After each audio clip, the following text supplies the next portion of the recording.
تیاری کیسے کریں؟ چونکہ رمضان المبارک کی آمد ہے، اس لیے ہم دیکھیں گے کہ نبی صلی اللہ علیہ وآلہ وسلم کا کیا طریقہ کار تھا۔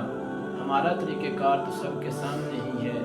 ہمارا طریقہ کار یہ ہے کہ جھنڈیاں لگا لی، تمبو لگا لیے اور مسجدوں کو سجا دیا، لیکن حضور صلی اللہ علیہ وآلہ وسلم کا یہ طریقہ کار نہیں تھا، بلکہ وہ شعبان المعظم میں کثرت سے روزہ رکھا کرتے تھے اور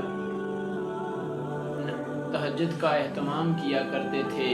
نبی صلی اللہ علیہ وآلہ وسلم نے اپنی امت کو یہ درس دیا ہے کہ وہ رمضان مبارک کی تیاری کے لیے کثرت سے شعبان کے روزے رکھیں اور اپنی جو ہے ہیبٹس کو چینج کریں، اپنے نیند کو جو ہے وہ کنٹرول کریں اور اپنے جو ہے کھانے پینے کی روٹین کو کنٹرول کریں۔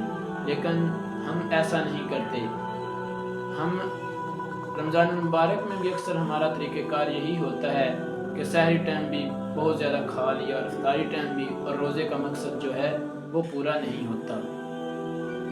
تو اس لیے شعبان میں ہمیں کیا کرنا ہے؟ کثرت سے روزے رکھنے ہیں، لیکن 15 شعبان کے بعد نبی صلی اللہ علیہ وآلہ وسلم نے اپنی امت کو منع کیا ہے روزہ رکھنے سے۔ تو اس لیے تاکہ رمضان کی جو ہے ہم پورے روزے رکھ سکیں۔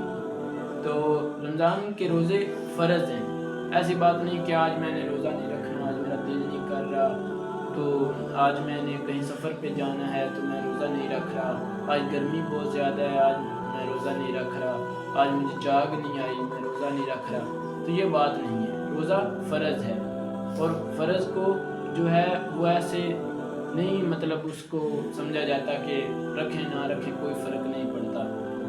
تو یہ بات شعبان المعظم کے حوالے سے کرنی تھی۔ باقی دعویٰ ہمارے